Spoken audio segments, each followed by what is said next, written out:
आज हम आपको लेकर जाएंगे वहाँ जहाँ महादेव ने पांडवों को अपने मध्य भाग के दर्शन दिए थे। आज हम जाएंगे मध्य महेश्वर, जहाँ भगवान शिव की नाभि की पूजा की जाती है।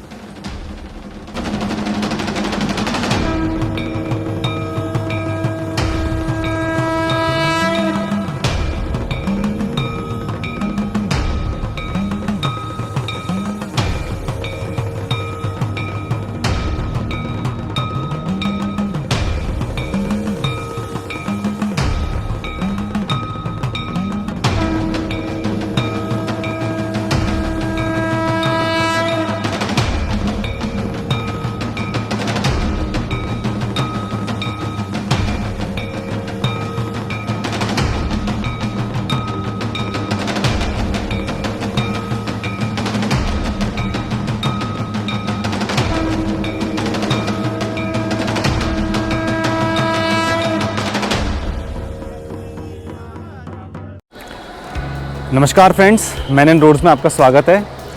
आज से हम अपनी पंच केदार सीरीज़ शुरू करने जा रहे हैं, जिनमें आते हैं श्री केदारनाथ, श्री मद्महेश्वर, श्री तुंगनाथ, श्री रुद्रनाथ और कल्पेश्वर महादेव।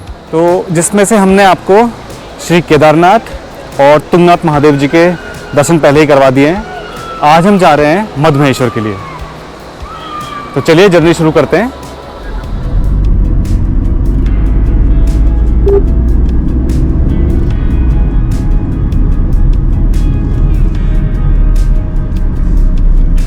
पहुंचने वाले हैं अभी रुद्रप्रयाग। आज का नाइट स्टे करेंगे हम रांसी विलेज में, उखीमठ से आगे रांसी विलेज, और कल सुबह ट्रैक शुरू करेंगे मद्महेश्वर जी के लिए।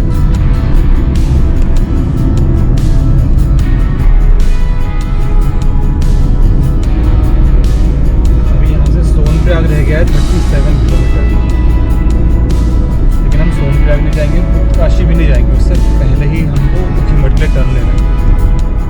उखीमठ से जाता है रास्ता रांसी विलेज के लिए, वहाँ से ट्रैक शुरू करेंगे हम मद्महेश्वर। आज हम निकल रहे हैं देहरादून से रांसी विलेज के लिए, जो कि लास्ट स्टॉप है मध्य महेश्वर जाने का।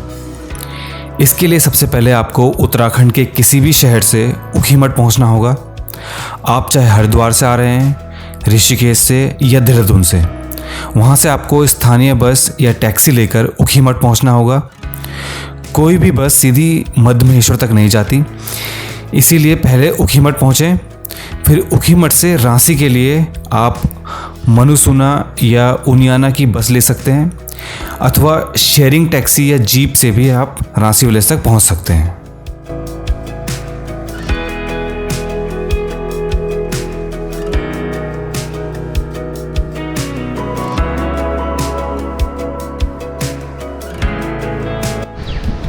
हम पहुंच गए हैं उखीमठ।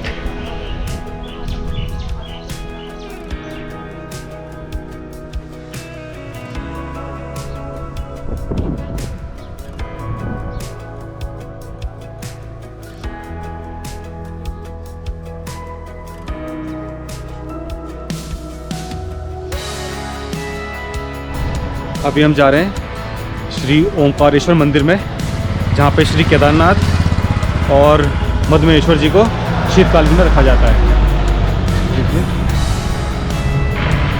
चलते हैं ओंकारेश्वर मंदिर।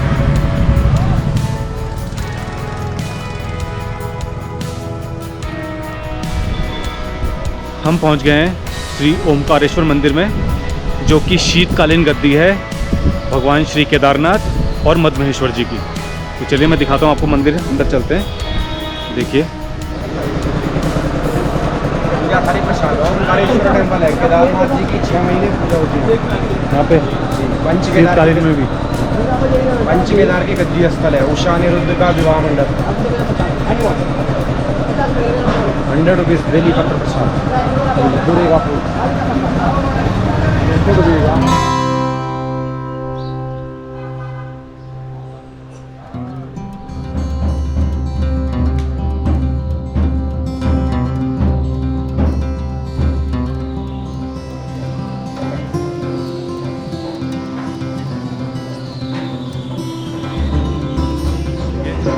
पहाड़ी बाजे दिखाता हूँ मैं आपको। जो गांव के बाजे होते हैं, पहाड़ी बाजे इसे कहते हैं। इसे क्या बोलते हैं? दमो, क्या बोलते हैं इसको? क्या बोलते हैं इसको? ये टमाटो। दमोचू। हाँ। अच्छा, और ढोल का? टोल भाई। ढोलचू। हाँ, ये टोल तो मोबी ये ताना पर। ये पहाड़ी बाजे से। बलवाट के थे आज के बाद। अच्छा। हाँ, करानाथ ये हमारे बेटे बाबा थे।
हमारे साथ इस वक्त हैं श्री विश्व मोहन जमलोकी जी, जो कि श्री बद्रीनाथ और केदारनाथ मंदिर समिति के आचार्य हैं और पंडित जी हैं। तो वो पंडित जी हमें यहाँ के बारे में जानकारी देंगे। पंडित जी, जानकारी बताइए।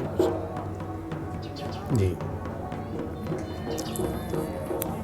प्रजयकर्णकल्पं तांडवं रुद्रनाथं मदन शमनकरणं मादमे मदमहेशं नरकन्निपतिनामं तारणे तुंगनाथं जयति जयति ज्योतिर्लिंग केदारनाथं केदारं मध्यमं तुंगं तथा रुद्रालयं प्रियं कल्पकं च महादेवं सर्वपाप प्रणाशनम। हिमालय की उपत्यका में बसा हुआ यह पवित्र दिव्य धाम 12 ज्योतिर्लिंगों में जो अग्रगण्य एक हैं भूत भावन परब्रह्म परमेश्वर भगवान श्री केदारेश्वर जी, और केदारनाथ का पंच केदार गद्दी स्थान ओमकारेश्वर मंदिर ऊखीमठ के नाम से यह स्थान मुख्य रूप में जाना जाता है। यहाँ पे जो मुख्य मंदिर है, मुख्य गर्भगृह में अंदर महाराजा मानधाता जी की ध्यानावस्थित मूर्ति है, पत्थर की पाषाण काल की मूर्ति है। महाराजा मानधाता जी बहुत बड़े चक्रवर्ती राजा हुए हैं, जिन्होंने कि एक पैर वैराग्य में आकर के इसी स्थान पे आए और कई वर्षों तक एक पैर पे तप किया, साधना की, ओमकारनाथ सिद्ध किया, और भगवान शंकर आस्तोष से परब्रह्म परमेश्वर ने प्रसन्न होकर के यहाँ पे ओम के रूप में दर्शन दिया। ओमकारेश्वर महादेव ऊखीमठ के नाम से मुख्य रूप में जाना जाता है। ओमकार ही परब्रह्म परमेश्वर है। ओमकारो सर्वस्व, ओम से ही सारे नाद ब्रह्म तंत्र मंत्रों की उत्पत्ति होती है। स्वयं परब्रह्म परमेश्वर ने यहाँ पे तंत्र मंत्र का ज्ञान महाराजा मानधाता को दिया है। तंत्र साधकों के लिए यह स्थान परम दुर्लभ और गोपनीय माना जाता है। तंत्र मंत्र की भी सिद्धि होती है। ये तंत्र पीठ है, सिद्ध पीठ है, शक्ति पीठ है। ओमकारेश्वर महादेव ऊखीमठ, उषा मठ ऊखीमठ के नाम से मुख्य रूप में जाना जाता है। और 5 केदार उत्तराखंड हिमालय में हुए हैं, जिनके मंदिर सारे हिमालय में, क्योंकि ऐसी मान्यता परंपरा किंवदंती है कि भगवान शंकर ने पृष्ठभाग से 5 रूपों में हिमालय में पांडवों को दर्शन दिया है, जिसमें अग्रभाग पुष्पनाथ नेपाल में और 5 रूपों में दर्शन दिया है, जिसमें सबसे पहले हैं हिमालयी तु केदारम, 12 ज्योतिर्लिंगों में जो एक है भूत भावन पर ब्रह्म परमेश्वर केदारनाथ जी, जहाँ पृष्ठभाग का दर्शन है। और द्वितीय केदार हैं भगवान मध्यमेश्वर जी, जहाँ भगवान की मध्य भाग नाभि प्रतिष्ठित हुई है। तृतीय केदार तुंगनाथ में हृदय बाहों का दर्शन है। रुद्रनाथ में मुख आंखों का, कल्पेश्वर में जटा का दर्शन है। हिमालय पे भगवान केदारनाथ और मध्यमेश्वर जी के जब कपाट खुलते हैं तो यहीं से भगवान की जो भोग मूर्तियां होती हैं, छोटे सिंहासन होते हैं चांदी के, जिसमें भगवान की भोग मूर्तियां होती हैं। स्वर्ण विग्रह होता है, चांदी का विग्रह होता है। उनका 6 महीने यहाँ भोग लगता है, 6 महीने हिमालय में लगता है। ये सामने पे पंच केदार लिंग दर्शन, पंच केदार के 5 लिंग हैं। जो पंच केदार नहीं कर पाते हैं, यहाँ पे पंच केदार दर्शन लाभ मिलता है। पंच केदार लिंग के रूप में 12 मास पूजा होती है। शिव वाराही माता है। शिव भगवान के गणों में जो अग्रगण्य हैं, भगवान भैरवनाथ, क्षेत्रपाल, क्षेत्र रक्षक, भूतनाथ, पाताल भैरव, गढ़ भैरव, कई नामों से जो जाने जाते हैं। और जब बाबा केदारनाथ की डोली जब जाती है तो उसके अगले दिन भगवान भैरवनाथ जी का बड़ा भव्य महाअभिषेक पूजन होता है। तो पंच केदार लिंग दर्शन बाराही भैरवनाथ जी हैं। और आपके ये इधर दाहिनी तरफ में जो है भगवान केदारनाथ जी का गद्दी दर्शन है, जहाँ पे कि बाबा केदारनाथ जी के कपाट खुलने का मुहूर्त महाशिवरात्रि के व्रत पर्व पे होता है। और कपाट बंद का निश्चित है कि दीपावली के बाद भैया दूज को भगवान केदारनाथ के कपाट बंद होते हैं। केदारनाथ जी का गद्दी दर्शन है। भगवान मध्यमेश्वर का दिन भी होता है वहीं पे। और वहीं पे जो केदारनाथ के जो जगत गुरु हैं रावल 1008, उनका भी गद्दी दर्शन है। और उसी के बगल पे उषा अनिरुद्ध विवाह परिणय स्थल है। उषा बाणासुर की बेटी, अनिरुद्ध कृष्ण के पौत्र, प्रद्युम्न के बेटे हुए। प्राचीन परंपरा में ये मठ था, विद्यालय चलता था। सारे संत ऋषि महर्षि स्वाध्याय विद्याध्ययन तंत्र मंत्रों की दीक्षा लेते थे। ये सिद्धपीठ है, शक्तिपीठ है, तंत्रपीठ है। सारी मूर्तियां जो है नैना विराम है। और पूरे विश्व के अंदर, भारतवर्ष के अंदर यही एक ऐसा मंदिर है जहां स्वयं द्वारपाल के रूप में ब्रह्मा विष्णु की बड़ी भव्य मूर्तियां हैं। तो यहाँ पे तमाम विश्व से श्रद्धालु भक्त अबाल वृंद नर नारी आते हैं। और निसंदेह मनवांछित फल की सबको प्राप्ति होती है। पुनः मैं परब्रह्म परमेश्वर से सबकी सुख समृद्धि की कामना करता हूँ। सर्वे भवन्तु सुखिनो, सर्वे सन्तु निरामया, सर्वे भद्राणि पश्यन्तु, मा कश्चित् दुःख भाग् भवेत्। नमः पार्वती पते, हर हर हर महादेव शंभो।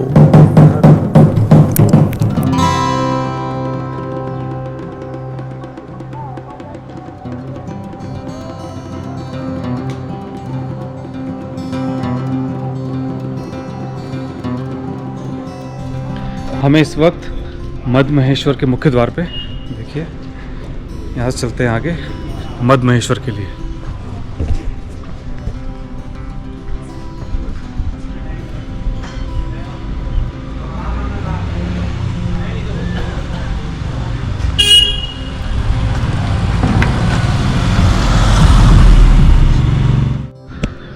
हम मुखी मठ से आगे निकल गए हैं रांसी विलेज के लिए। रांसी विलेज है यहाँ से अभी 20 किलोमीटर दूर, तो लगभग 1.5 से 2 घंटे लगेंगे। लेकिन अभी सनसेट होने वाला है, तो सनसेट पॉइंट और सनसेट को देखने के लिए, सनसेट की ब्यूटी देखने के लिए रुक गए यहाँ पे। तो आइए आपको भी दिखाते हैं। ये देखिए मेरे पीछे,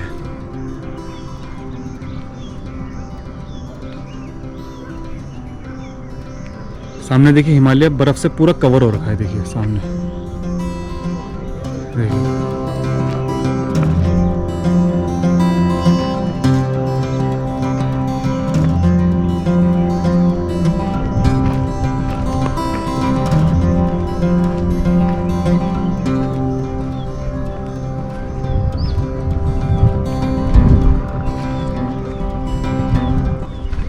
देखिए इस तरफ धूप है क्योंकि सनसेट होने वाला है। और उस तरफ जो गांव है वहाँ अंधेरा हो चुका है। सामने जो पहाड़ पे गांव है वहाँ पे अंधेरा हो चुका है, लेकिन हम जहाँ पे है इस तरफ यहाँ पे भी धूप लगी है क्योंकि सूरज बिल्कुल सामने है।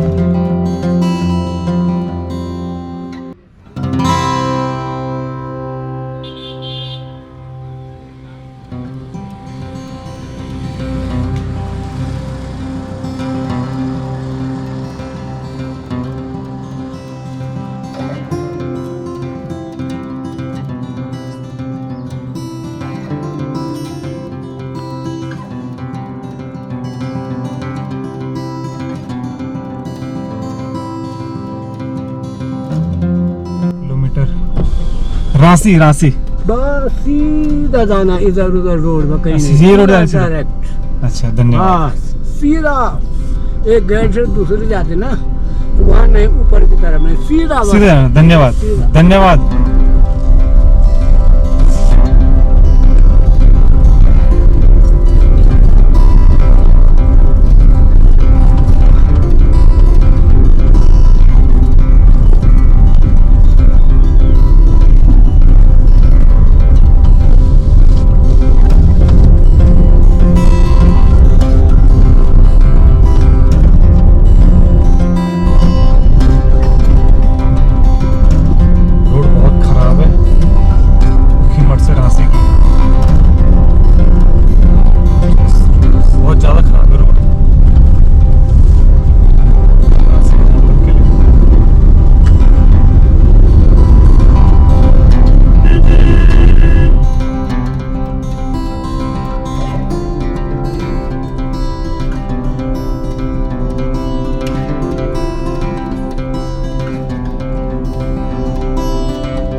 अभी मैं हूँ रांसी गांव में।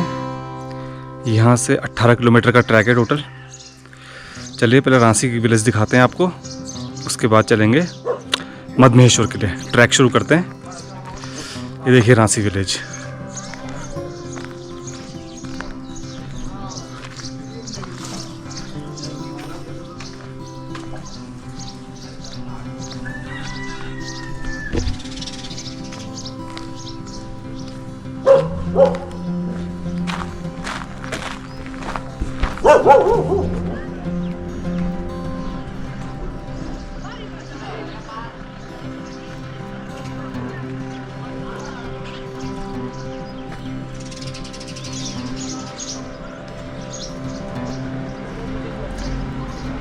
ये देखिए यहीं पे रोड के सामने है राणा होम स्टे। यहाँ पे हमने स्टे किया था रात को।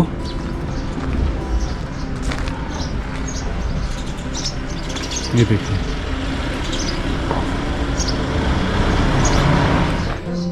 यहाँ पे रांसी विलेज में आपको होम स्टेज बहुत इजीली मिल जाएंगे। रोड के किनारे बहुत सारे होम स्टेज बने हुए हैं। तो 400 से 500 रुपये के बीच में अलग अलग रेट है, मतलब जितने लोग हैं, लेकिन पर हेड आपको 400 से 500 रुपये पड़ जाएंगे इजीली। रोड है यहाँ पे जहाँ पे गाड़ी पार्क होती है साइड में, और उसके साइड में ही बिल्कुल यहाँ पे होम स्टेज बने हुए हैं। ये देखिए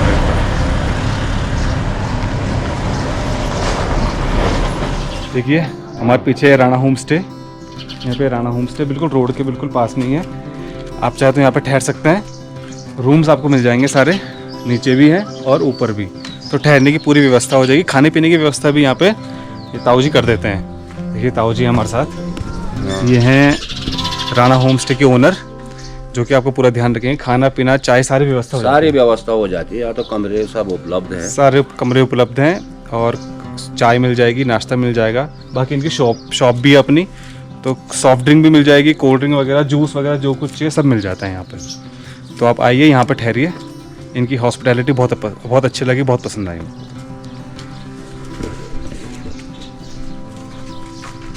कि रांची में जो है जब ट्रेक के लिए कोई भी ट्रेक रांची में उतरता है ना, तो फर्स्ट दुकानें जो मिलते हैं ये कहते हैं जी आगे व्यवस्था नहीं है, पूरे मार्केट का क्लाइंट जो बाहर से आ जाए पूरे बीच मार्केट का पूरा रांची का निरीक्षण जरूर लें।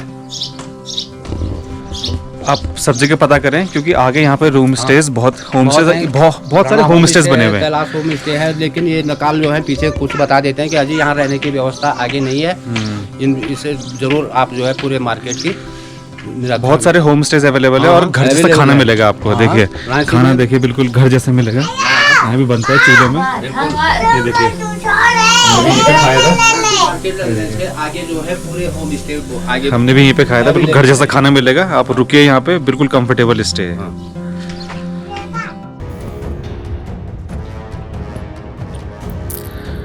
रांसी विलेज से मध्य महेश्वर के लिए 18 किलोमीटर का पैदल ट्रैक होगा। मध्य महेश्वर का ट्रैक मध्यम श्रेणी का लंबा सीधी चढ़ाई वाला व थका देने वाला ट्रैक है। पंच केदारों में मध्य महेश्वर व रुद्रनाथ के ट्रैक सबसे कठिन माने जाते हैं। मध्य महेश्वर के ट्रैक में आपको केदारनाथ जैसे सुविधाएं भी देखने को नहीं मिलेंगी, इसीलिए मेंटली प्रिपेयर होके आएँ।